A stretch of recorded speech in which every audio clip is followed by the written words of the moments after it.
तो good morning. बहुत दिन के बाद हम लोग आपके सामने आए हैं आज, और आज हम लोग डिस्कस करने वाले हैं प्रॉफिट ऑन लॉस चैप्टर, ठीक है ना।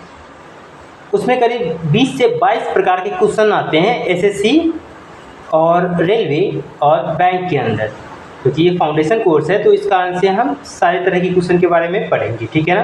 करीब 22 से 25 तरह के क्वेश्चन आते हैं और टाइप वाइज हम लोग क्वेश्चन पढ़ने वाले हैं आज, ठीक है। तो देखिए पहला टाइप क्या है। पहला टाइप हो जाता है फॉर्मूला बेस्ड, सीधा फॉर्मूला के ऊपर बेस्ड होता है क्वेश्चन वो, ठीक है।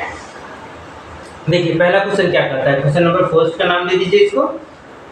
परिणीता है। परिणीता क्या करती है, किसी आर्टिकल को 20% के प्रॉफिट पे बेचती है। क्या करती है, किसी आर्टिकल को 20% के प्रॉफिट पे बेचती है अगर selling price of the article is 120। अगर by the way selling price यानी कि एसपी जो है क्या है 120 है, तो हमको निकालना है सीपी। सीपी क्या होगा, सो निकालना है, ठीक है ना। तो देखिए फॉर्मूला मेथड तो बहुत साधारण सा है, जो कि आप थर्ड फोर्थ से भी पढ़ते आ रहे होंगे, ठीक है ना। लेकिन हम इस बार जो है इस पे जोर किस पे देने वाले हैं, रेशियो मेथड पे, ठीक है ना। तो रेशियो मेथड का हम लोग बात कर लेते हैं। रेशियो मेथड होते हुए हम लोग गुजरेंगे, ताकि प्रॉफिट एंड लॉस का जो प्रॉफिट एंड लॉस चैप्टर जो है जो कि आगे भी बहुत सारे मतलब कि कॉन्सेप्ट वगैरह आने वाले हैं, उन सबको हम लोग रेशियो मेथड से सॉल्व करेंगे बहुत ही आसान तरीके से। इसलिए हम लोग शुरू से ही रेशियो मेथड के ऊपर चल रहे हैं, ठीक है ना। तो देखिए रेशियो मेथड हम लोग रेशियो मेथड से हम लोग कैसे क्वेश्चन को सॉल्व करते हैं। देखिए यहाँ पे क्या लिखा हुआ है, प्रॉफिट दे दिया है आपका 20%, ठीक है। 20% प्रॉफिट दे दिया है। अगर बाय द वे हम लोग इसको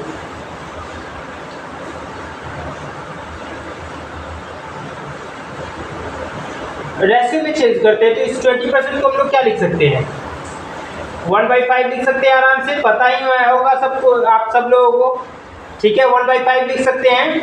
अच्छा, तो यहाँ पे 5 जो होता है, 5 क्या कहलाता है, सीपी कहलाता है, ठीक है। और ये क्या हो गया, हमारा प्रॉफिट हो गया, ठीक है, प्रॉफिट हो गया। अब आप लोगों को एक चीज पता होगा, एसपी इज इक्वल टू क्या होता है, सीपी प्लस प्रॉफिट, ठीक है। SP is equal to CP plus profit होता है, ठीक है। तो यहाँ पे हमारा सीपी क्या था, 5 था, एसपी क्या है 1 है, तो क्या हो गया 6 हो गया। 6 का वैल्यू जो है हमारा कितना है, 120 के बराबर है। 6 का वैल्यू 120 के बराबर है, तो यानी कि 6 इज इक्वल टू 120। तो हम लोगों को 1 का वैल्यू निकालिए। 1 का वैल्यू कितना होगा, 1 यूनिट का वैल्यू हो जाएगा 120/6। और क्योंकि सीपी हमारा क्या है, सीपी 5 है, तो इसको 5 से मल्टीप्लाई कर दीजिए तो हमारा सीपी निकल जाएगा। यानी कि सीपी आराम से जो है हमारा करके क्या आ जाएगा, 100 हो जाएगा। यही हो जाएगा हमारा सीपी, ठीक है। उम्मीद है समझ में आया होगा आप लोगों को। अच्छा नीचे देख लीजिए एक बार।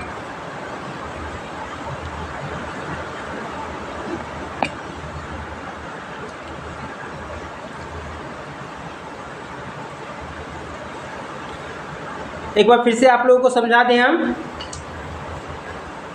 परिणीता बेचती है किसी आर्टिकल को 20% के प्रॉफिट पे, और कितना में बेचती है, ₹120 में बेचती है, ठीक है ना। क्योंकि एसपी हमारा क्या है 120 पे, 120 में बेची है, और सीपी निकालना है हम लोगों को। हम लोग रेशियो मेथड से चलते हैं। 20% का प्रॉफिट 20% है, इसको रेशियो में चेंज करेंगे तो क्या लिख सकते हैं हम लोग, 20% को 1/5 लिख सकते हैं, ठीक है। जिसमें 5 नीचे वाला को हम लोग सीपी बोल देते हैं, क्योंकि प्रॉफिट हमेशा सीपी के ऊपर ही होता है, और ऊपर वाला क्या हो गया हमारा, प्रॉफिट हो गया। अब एसपी क्या हो जाता है हमारा, सीपी प्लस प्रॉफिट हो जाता है। यानी कि हमारा सीपी क्या है 5 है, 5 + 1 6 हो गया, एसपी का वैल्यू हो गया। लेकिन एसपी का वैल्यू हमारा यहाँ पे क्या दे दी, 120 दे दी, यानी कि 6 का वैल्यू 120 के बराबर। 1 का वैल्यू निकालेंगे 6 से डिवाइड करके, और सीपी क्या है हमारा 5 है, तो 5 से मल्टीप्लाई कर देंगे, 100 हमारा आंसर आ जाएगा। ज़्यादा माथापच्ची करने की इसमें ज़रूरत नहीं है। आगे के सवाल हम लोग जब लगाएंगे तो सब कुछ क्लियर हो जाएगा, ठीक है। चलिए ठीक है, दूसरे क्वेश्चन पे हम लोग चलेंगे अब।